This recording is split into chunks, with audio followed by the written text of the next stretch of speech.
ఇప్పుడు డయాబెటీస్ మీకు తెలుసు, చిన్నపిల్లల్ని ఎక్కరేసుకుని ఇప్పుడు ఈ టీవీ చూస్తాం ప్రతి ఒక్కడికి డయాబెటీస్, ఇంటి కొంపకు ఒకడు ఉంటే డయాబెటీస్ ఇది ఖాయం కదా. డయాబెటీస్ చచ్చే వరకు మందులు పడుతున్నారు కదా.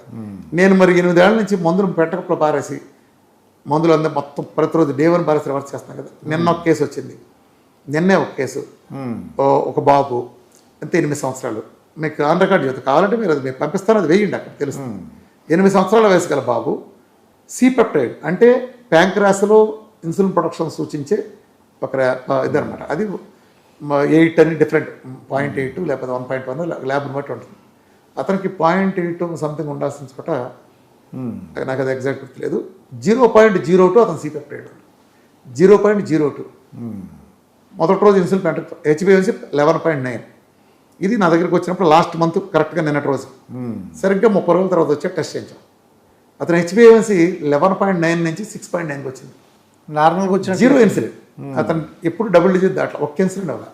అతను డాక్టర్లు చెప్పేది ఏంటి, ప్రపంచం మొత్తం మీద లోపతి వాళ్ళంతా ఒక్క పూట ఇన్సులిన్ చెప్పారు చచ్చిపోతామని. ప్యాంక్రాస్ ఎలా రికవర్ అవుతుంది అనుకుంటారు. ఇప్పుడు అన్నప్పుడు ఏంటంటే అది ఎంతకు వచ్చింది, 0.02 నుంచి 1.87కి 30 డేస్లో వచ్చింది. నార్మల్ ఎంత 0.6 0.8 సంథింగ్ 0.6 0.8 అవుతుంది కరెక్ట్గా, అది నాకు కరెక్ట్ గుర్తులేదు. అంటే ఒక్క ల్యాబ్ని బట్టి ఉంటుంది కాబట్టి మినిమమ్.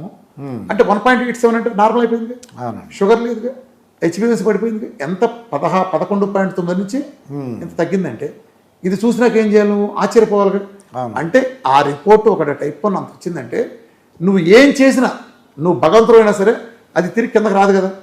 వచ్చిందని నీ ల్యాబే చెబుతుంది, నీ హాస్పిటల్ ల్యాబే చెబుతుంది. అది నాకేం ల్యాబ్స్ లేవు, నీ అపోలోదో నీ కిమ్స్ నీ వ్యవస్థలు సపోర్ట్ చేసే ల్యాబ్లే చెబుతున్నాయి. నువ్వు దాన్ని చూసి ఆశ్చర్యపోవాలిగా. 2 ఉంటాయి దాంట్లో, ఆ రెండిట్లో ఒకటి అది చూసి ఆశ్చర్యపోయి నువ్వు కింద పడి ముందు ఫిట్స్ అవ్వాలి. ఫిట్స్ వచ్చి నీళ్లు కొట్టి మొమ్మ కొట్టి లేచిన తర్వాత నువ్వు ఎంక్వైరీ చేయాలి, ఇదేంటిది ఎలా C-పెప్టైడ్ తగ్గింది, ఇది ఆశ్చర్యం కదా, దీన్ని మేము ఎందుకు పరిశీలించకూడదు, మేము చేయలేకపోయినా దీనికి ఏం జరిగిందో నువ్వు చెప్పాలి. 2 ఇది ఫేక్ అని నువ్వు నమ్మితే, అంటే మాకు తగ్గదు అసలు చచ్చిపోయిన ప్యాంక్రాస్ ఎలా తగ్గుతుంది అంటే ఇది ఫేక్ అవ్వాలి. సో నువ్వు 2 ల్యాబ్లు ఉన్నాయి, ఆ 2 ల్యాబ్లు ఫోన్ చేయి. అరే పనికిమాలారా అడుగుచ్చి ఏదో కామెంట్ పెట్టి సొల్లుగాడు, ఒక్కొక్క కామెంట్ గాడు ఒకడు వచ్చి మాట్లాడతాడు, ఈ ఫేక్, ఈ నమ్మకండి నరస్ట్ చేయండి అంటాడు అనుకోండి. నిజమే, నన్ను అరెస్ట్ చేయండి, నేనే చెబుతున్నా కదా పనికిమాలారా. నాది ఒకరిగా పెట్టానండి ఇప్పుడు 10 మోహన్ డయాబెటీస్ పెట్టి అక్కడ 2 క్లియర్గా ల్యాబ్ ఉన్నాయి. మీరు ఫోన్ చేయండి, నెంబర్లు కూడా దాంట్లో ఉన్నాయి. వాళ్ళు నాకు అనుకూలంగా చెబుతారా, నాకు చెప్పరు కదా. అయినా రేడియాలజిస్ట్ నేను ఏమంటే పలానా ఫిగర్ వేసినా నువ్వు టెస్ట్ చేసుకుని దొరికిపోతాడుగా.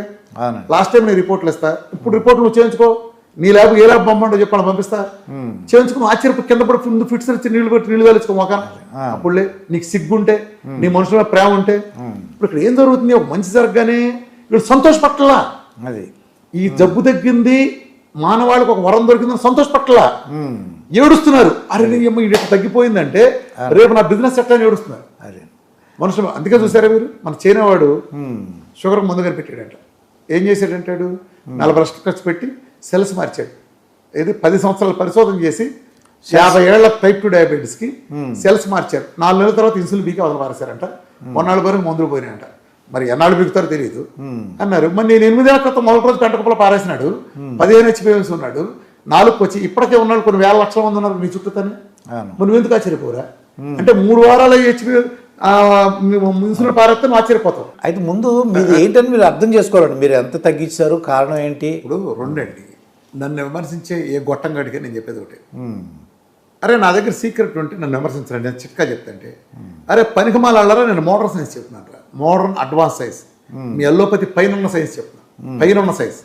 నేను మీ భాషే, మీ C-పెప్టైడ్లు మీ సెల్లు మీ భాషలోనే మీరు అర్థం చేసుకోని విషయాన్ని, లేదా అర్థం చేసుకుని కూడా చేసుకోనట్టు నటించేది వ్యాపార అవసరాలకు వచ్చేసేదాన్ని నేను ప్రజలకు అర్థమయ్యే భాషలో 3 గంటలు వీడియో చెప్పాను. అంతెందుకు మీరే ఉన్నారు, మీ ఇండిపెండెంట్ అబ్జర్వేషన్ చూసుకోండి, ప్రజలు మీరే చెక్ చేసుకోండి.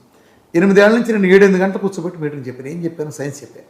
ఈ రోజుకి నేను VRK ఎక్స్క్లూజివ్ అని నా ఛానల్లో నేను రెగ్యులర్గా సైన్సే చెప్తాను. డయాబెటీస్ ఏంటి, టైప్ 1 ఏంటి, టైప్ 2 అంటే ఏంటి, ఎందుకు మందులు పారేయాలి, అలానే ఒబేసిటీ ఏంటి, సైన్స్ ఏంటి, ప్రపంచం ఎందుకు ఫెయిల్ అయింది, ఎందుకు VRK రేట్ మాత్రం సక్సెస్ అని అరటిపండు వచ్చినట్టు 3 గంటలు సైన్స్ చెప్పాను. క్యాన్సర్ మీద అలాగే 3 గంటలు డీటెయిల్డ్ అడ్వాన్స్ సైన్స్ చెప్పాను. ఎందుకు దీంతో పోనీ ఇక్కడే చెప్పాను, చైనాలో క్యాన్సర్ హాస్పిటల్లో చెప్పాను, బసతార్ క్యాన్సర్ హాస్పిటల్ చెప్పాను. నాది ఓపెన్ ఉంది కదా, నన్ను విమర్శించగలిగితే ఎలా విమర్శించాలి? అరే రామకృష్ణ, నువ్వు తెలియకి సబ్జెక్ట్ చెప్పావు, నీ సబ్జెక్ట్ నువ్వు చెప్పిన ప్రకారం ఇలా అవ్వదు, మెటబాలజీ మార్చి ఇలా అవుతుంది, ఇలా నువ్వు చెప్పాలి. లేదు నా రిజల్ట్ని వివరించి ఇప్పుడు నా దాంట్లో C-పెప్టైడ్ ఇలా ఎందుకు వచ్చిందో నువ్వు సన్యాసివు, ఇప్పుడు అలా సిపెప్టైడ్ నీకు 0.02 ఉందండి, ఇందా చెప్పాను 0.02 ఉంది. ఇప్పుడు 1.86 మందు ఇవ్వకుండా వాళ్ళ అమ్మ పెట్టే కోడిగుడ్డో చికెనో పెట్టి వచ్చింది అనుకోండి, కొబ్బరి నూనె దాగో, అదే నీకు నష్టమా?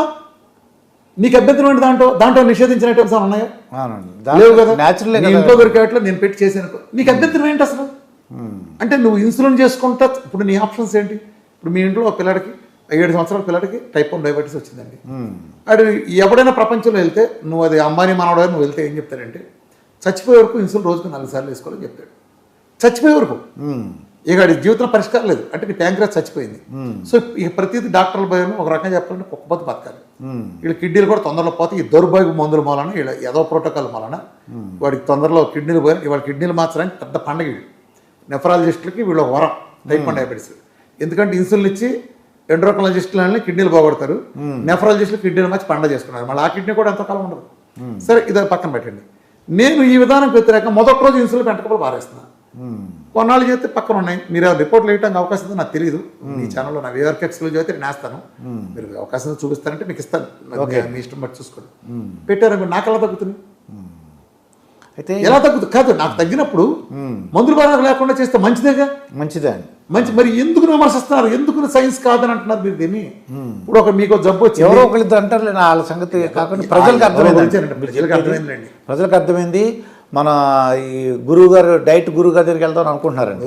ఇంకోటి ఏంటంటే, మనకన్నా పెద్దవాళ్ళు అంటే మీ అమ్మ నాన్నలు అటువంటి వాళ్ళు తాతలకి ఒక్కొక్కరికి 5 మంది 10 మంది 5 నుంచి 10 మంది పిల్లలు ఉండేవారండి.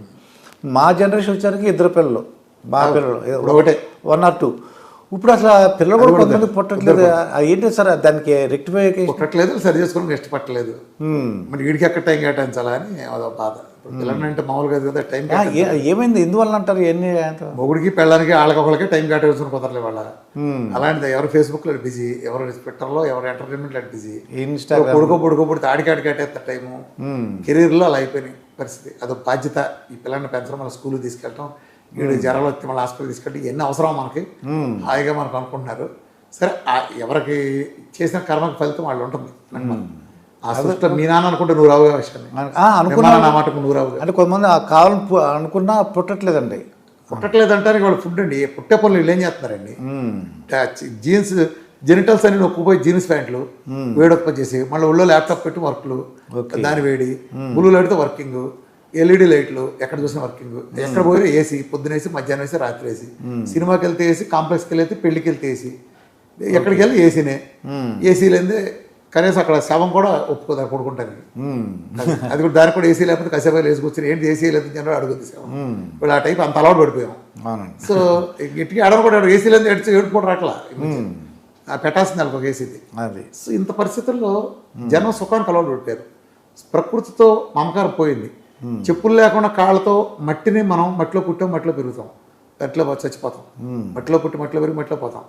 అట్లాంటిది మట్టితో కనెక్షన్ పోయింది. ఇప్పుడు మన సిటీల్లో ఉంటా ఎక్కడ ఉంది మట్టి?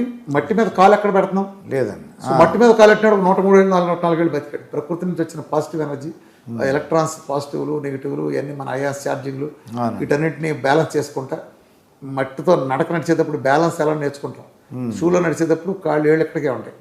అదే షూ లేకుండా ఒట్టికాలతో నడిచేవాడు కాళ్ళు ఏలంతల గ్రిప్ ఫుల్ పని చేసినట్టు. ఇప్పుడు గ్లాసుని ఇలా పట్టుకుంటానికి ఇలా పట్టుకుంటే తేడా, గ్రిప్లో తేడా వస్తుంది. ఎంత వెడల్పు చేసి పట్టుకుంటే అంత ఉంటుంది. ఇప్పుడు మన పాదంలో 26 బోన్లు, 28 జాయింట్లు, 26 బోన్లు, 33 జాయింట్లు, 19 మజిల్లు ఇవి ఉంటాయి మనకి కలపటానికి, లింక్స్ ఉంటాయి. ఇవన్నీ కలిపి శరీరం మొత్తాన్ని లెగ్మెంట్స్ అంటారండి.